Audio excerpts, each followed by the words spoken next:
we got our package, the 52 Essential Inclusion Skill Deck. It's here. It's such good quality. Like, I'm really impressed. The metal tin is really sturdy. It's portable. We can take it everywhere. And the cards are, like, really durable. Yeah. Oh, and it has the rules and Jenny's other decks.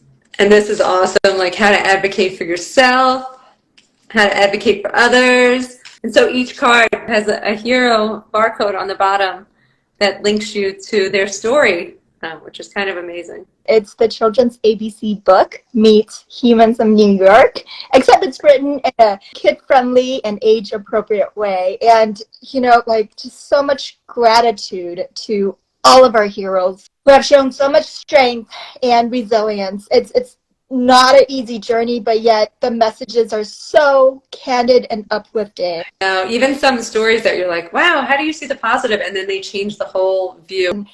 It's a great way of spreading representation, inclusion, and we really want to redefine what normal means and help each one of us to embrace the differences in ourselves.